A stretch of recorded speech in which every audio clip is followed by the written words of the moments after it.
ಏನೇನೆಲ್ಲ ದೇವಾಲಯದಲ್ಲಿ ವಿಶೇಷತೆ ಇದೆ, ನಾಳೆ ಏನೇನೆಲ್ಲ ಪ್ರಸಾದದ ವ್ಯವಸ್ಥೆ ಮಾಡಿದ್ದೀರಾ ಭಕ್ತರಿಗಾಗಿ?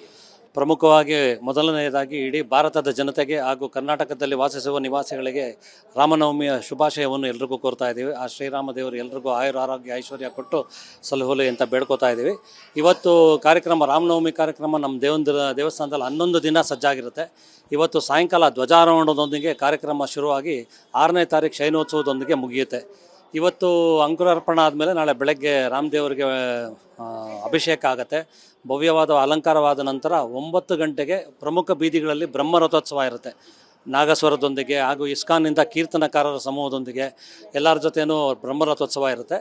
ತದನಂತರ ರಥೋತ್ಸವ ದೇವಸ್ಥಾನಕ್ಕೆ ಬಂದ ಮೇಲೆ ಪಾನಕ, ಕೋಸಂಬರಿ ಮತ್ತು ಮಜ್ಜಿಗೆ ಭಕ್ತಾದಿಗಳಿಗೆ ನಾವು ಕೊಡ್ತೀವಿ. ಸುಮಾರು ನಾಳೆ ಒಂದು 40,000 ರಿಂದ 50,000 ಭಕ್ತಾದಿಗಳು ಬರೋ ನಿರೀಕ್ಷೆ ಇದೆ.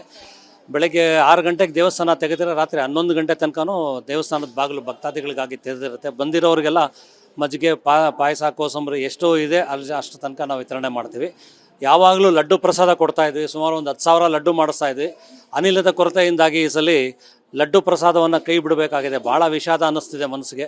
ಬಟ್ ಏನು ಮಾಡೋಕ್ಕಾಗಲ್ಲ. ಸರ್ಕಾರದವ್ರು ಏನಾದರೂ ಮಾಡಿದ್ರೆ, ಇಂಧನದ ಕೊರತೆಯನ್ನು ನೀಗಿದರೆ ನಾವು ಸೀತಾ ಕಲ್ಯಾಣ ಮತ್ತು ರಾಮ ಪಟ್ಟಾಭಿಷೇಕ ದಿನ ಲಡ್ಡು ಪ್ರಸಾದವನ್ನು ಮಾಡಬೇಕು ಅಂತ ಅಂದ್ಕೊಂಡಿದ್ದೀವಿ.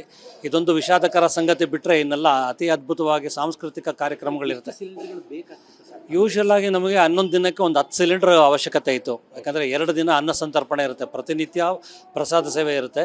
ಈ ಸಲ ಸಿಲಿಂಡರ್ ಸಿಗದೇ ಇರೋದ್ರಿಂದ ನಾವು ಬೇರೆ ರೀತಿಯ ವ್ಯವಸ್ಥೆ ಮಾಡಬೇಕಾಗಿದೆ. ದೇವಸ್ಥಾನಕ್ಕೆ ಖರ್ಚು ವೆಚ್ಚ ಹೆಚ್ಚಾಗಿದೆ. ಎಲ್ಲದಕ್ಕಿಂತ ಮುಖ್ಯವಾಗಿ ಭಕ್ತಾದಿಗಳಿಗೆ ಲಡ್ಡು ಕೊಡೋಕ್ಕಾಗೋದಿಲ್ಲ ಅನ್ನೋ ಒಂದು ಕೊರತೆ ಮನಸ್ಸಲ್ಲಿ ಕಾಡ್ತಾ ಇದೆ. ಈ 11 ದಿನಗಳಲ್ಲಿ ಅನ್ನ ಪ್ರಸಾದವನ್ನು ನೀಡ್ತಾ ಇದ್ದೀರಾ ಅಥವಾ ಅನ್ನ ಪ್ರಸಾದವನ್ನು 2 ದಿನ, ಸೀತಾ ಕಲ್ಯಾಣ 30ನೇ ತಾರೀಕು, ಶ್ರೀರಾಮ ಪಟ್ಟಾಭಿಷೇಕ 5ನೇ ತಾರೀಕು, ಅವು 2 ದಿನ ಅನ್ನ ಸಂತರ್ಪಣೆ. ಇದು ಸುಮಾರು 70 ವರ್ಷದಿಂದ ನಡ್ಕೊಂಡ್ಬಂದಿರುವಂಥ ಪದ್ಧತಿ. ಎಷ್ಟೇ ಕಷ್ಟ ಬಂದರೂ ಇದನ್ನು ನಡೆಸಬೇಕು ಅಂತ ಒಂದು ಹುಮ್ಮಸ್ಸಿನಿಂದ ಆಡಳಿತ ಮಂಡಳಿ ಕೆಲಸ ಮಾಡ್ತಾ ಇದೆ. ಬೇರೆ ಕಡೆಯಿಂದ ಎಲ್ಲರೂ ಸಿಲಿಂಡರ್ ತಂದು ಲಾಡು ಮಾಡುವಂಥದ್ದು ಅಥವಾ ಎಲ್ಲರೂ ಆರ್ಡರ್ ಕೊಟ್ಟು ಆ ಥರದ್ದು ಏನಾದ್ರು ನಡೀತಾ ಇದೆ? ಅದು ಏನು ಉಪಾಯ ಮಾಡಿದ್ದೀವಿ ಅಂತ ಹೇಳಿದ್ರೆ ಅದು ಕಾನೂನು ವಿರುದ್ಧ ಆಗುತ್ತೆ. ಬಟ್ ಮಾಡಿದ್ದೀವಿ.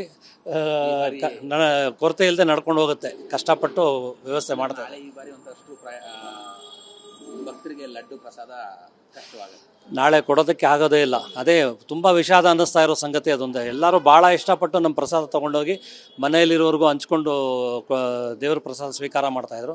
ಸಲ ಕೊಡೋಕ್ಕಾಗಲ್ಲ ಅಂತ ಬೇಜಾರಾಗಿದೆ. ಅದ್ರ ಬದಲು ಅವಲಕ್ಕಿ ಪ್ರಸಾದ ಈ ಥರ ಏನಾದರೆ ಇಂಧನ ವ್ಯವಸ್ಥೆ ಇಲ್ಲದೆ ಇರೋಂಥ ಪ್ರಸಾದವನ್ನು ನೀಡಬೇಕು ಅಂತ ಅಂದ್ಕೊಂಡಿದ್ದೀವಿ. ನಾನು ಶ್ರೀಧರು, ಈ ದೇವಸ್ಥಾನದ ಅಧ್ಯಕ್ಷನಾಗಿದ್ದೇನೆ. ನಮ್ಮೊಂದಿಗೆ ಜಯರಾಮ್ ಅವರು, ಬಸವರಾಜು ಮತ್ತು ರುಕ್ಮಿಣಿಯವರೆಲ್ಲ ನಿರ್ದೇಶಕರು ನಮ್ಮೊಂದಿಗಿದ್ದಾರೆ.